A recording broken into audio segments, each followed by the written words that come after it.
everyone, I'm Georgia and this is The Sound of Georgia. In today's video I'm going to be asking the question, did Rodgers and Hammerstein make anything original at all? So this is actually my 1-year YouTube anniversary, and I just have to start off by saying thank you. If you've been watching the videos, thank you so much. It means so much to me. Now, on with the video. So Rodgers and Hammerstein wrote a total of 11 musicals together, starting in 1943 with Oklahoma and ending in 1959 with The Sound of Music. But when you look closer, some of the stories can seem eerily familiar. And yeah, I know, there's only 7 stories in the world and every story is a variation on one of them. But it's more than that. So I'm just going to be going through all the shows and working out if they have a source material that isn't Rodgers and Hammerstein's brain. I'm not going to be getting too deep into the plots, but for those with pre-existing source material, I'm going to kind of go into how similar they might be. As far as I can tell, at least. I am not really an expert on any of these shows, except one, and you all know that one. So I'm going to start off with Oklahoma, which is their first show that came out in 1943. Oklahoma was based on a 1931 play by Lynn Riggs called Green Grow the Lilacs. As far as I could tell, the plots of both are very similar. Oklahoma changed some of the names a bit and added a subplot that the original play didn't have, but that was about it.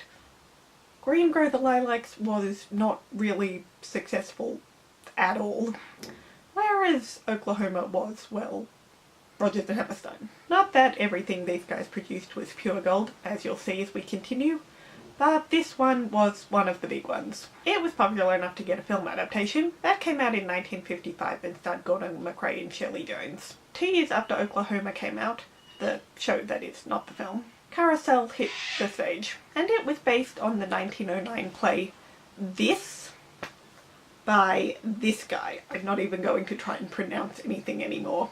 The two biggest differences between these shows is the ending and the setting. The play is set in Hungary, where Carousel set in America. The original play is named after the main character, so like Oklahoma, the names were changed slightly, but even less than they were in Oklahoma. Everything seems to be rather similar until you get to the end. Carousel's ending seems to be much happier.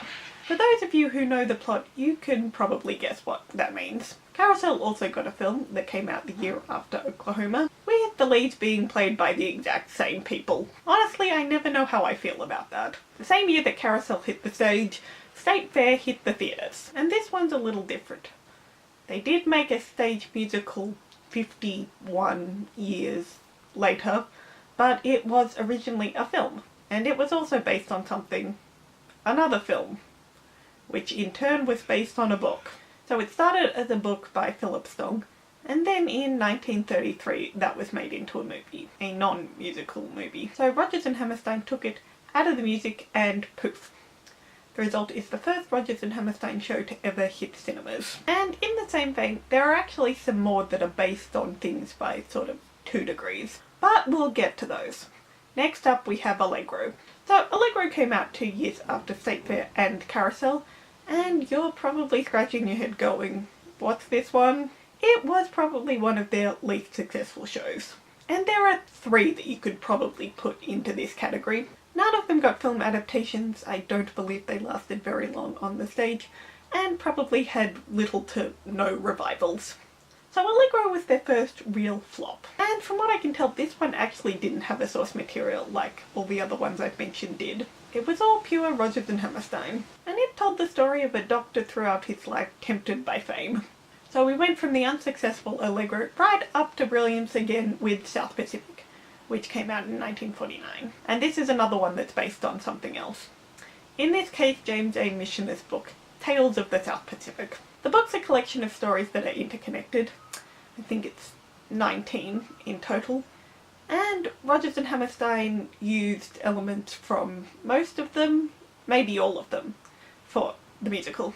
Though the stories in the book were all connected in one way or another, I don't actually know what that means for South Pacific's plot as a whole. I don't know whether South Pacific took all the stories and built another bigger story around it, connecting them more than the stories in the book did. And honestly, I don't think I'll ever know. I have absolutely no desire to read the book. As good as a movie as Hawaii really is, I personally don't like it at all.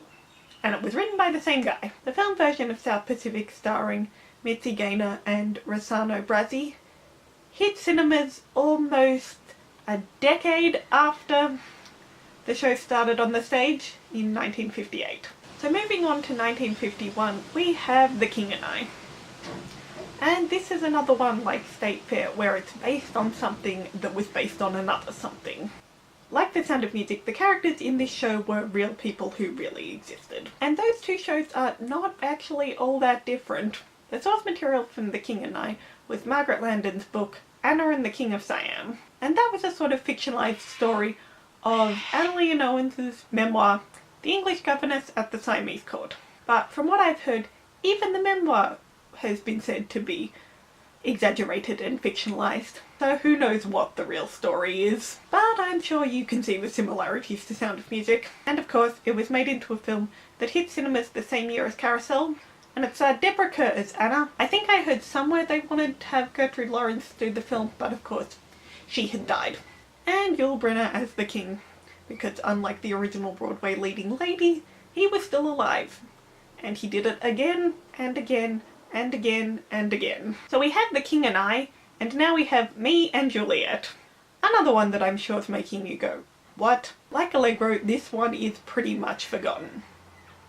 Also like Allegro, this was pure Rodgers and Hammerstein. And in a nutshell, it tells the story of romance behind the scenes of a Broadway show. And no, the show is not Romeo and Juliet, before you ask.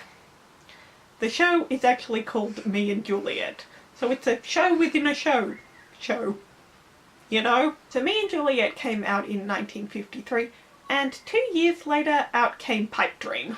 It's probably another one you haven't really heard of. However, unlike Allegro and Me and Juliet, this one did have non-Rodgers and Hammerstein source material.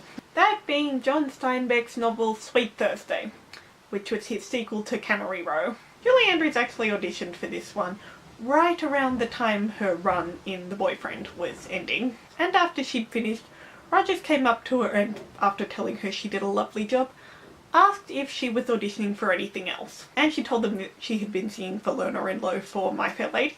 And then Rodgers told her that if she was offered that role, she should take it. And she was, and she did. Good thing too, because Pipe Dream was pretty unsuccessful. Talk about a fitting name. Moving on to the next show, this one also has a Julie connection. And it's kind of like State Fair in that it was not a stage musical originally.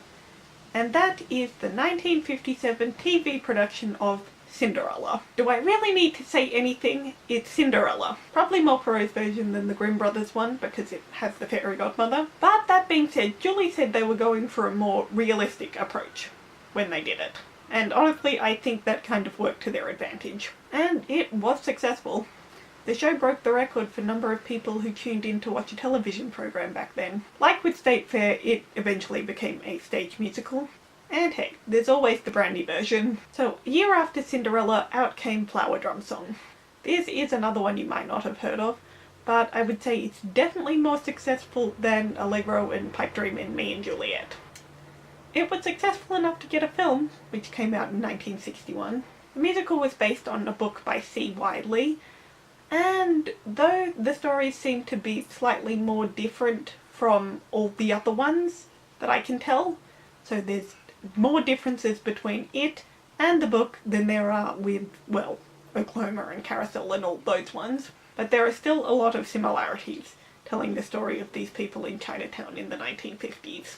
And finally, last but absolutely not least, because this is their biggest one, we have The Sound of Music, which came out in 1959. And this one I can actually talk about quite a bit more than all the others.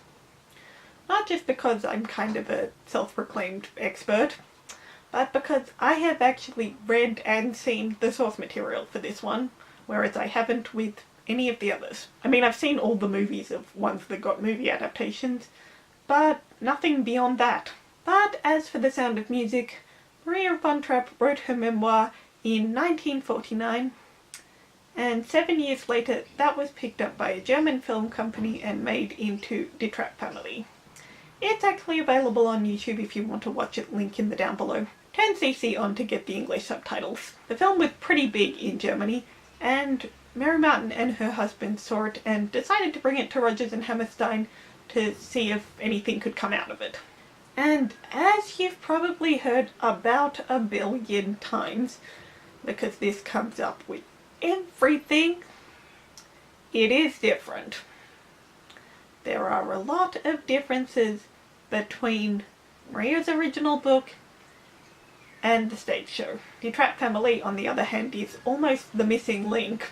It's almost the bridge between the two of them. I think I'll probably make a video about that one day, but getting back to the topic at hand, even though they are different, personally, for me, they were a lot more similar than you think. Just like I said in my Mary Poppins character study video a few weeks back, they seem to be a lot closer than all the things you've heard would have you believe. And then when the film came along in 1965, it had changed all over again. There are actually quite a lot of differences between the stage version of The Sound of Music and the film. I did a whole video about that. Click the card. As I said, I haven't seen any of the others on stage, so I don't know how the stage versions stack up with the films, but there are quite a few differences this time around. And honestly, I'm not sure whether the stage version or the screen version would be closer to the original source material. In some scenarios, the stage musical's closer, in others, the film's closer. And that's almost sort of the same for Die Trap Family. As I said, it's the missing link. Plot-wise, or at least the events in the story-wise, it is closer to Maria's book and therefore the truth, but it has a similar time compression to Sound of Music. So, to finally answer our question, did Rodgers and Hammerstein create anything original? Yes, they did. Allegro and Me and Juliet did not have any prior source material that I could find in the way all the other 9 shows did. But with that being said, those two are probably the least successful of the shows. So take from that what you will. Pipe Dream's up there as well, as I said, but it had a source material. And I didn't get too deep into really any of the research for this video, but from what I could find out, all the others seem to follow their source material pretty closely. But of course, whatever you want to say, these plays are amazing and beautiful and revolutionary, and even if most of them are based on something else, they are still wonderfully done, and you could probably say the Rodgers and Hammerstein versions have become the most successful and popular, and almost the definitive versions, in a sense. So, for the most part, they took their ideas from somewhere else, but it's not like that hasn't been done before by many other people. But even if they did that, they still made the stories their own. You can't say they're not amazing. And that's everything I've got for you today, guys. I hope you enjoyed. Let me know in the comments what your favourite Rodgers and Hammerstein show, story, movie is. You know what mine is. My number 2 would probably be Cinderella. Mostly because of Julie. I think my number 3 is probably State Fair. But let me know your thoughts in the comments. Feel free to like and subscribe, and I'll see you in my video next week. So long, farewell!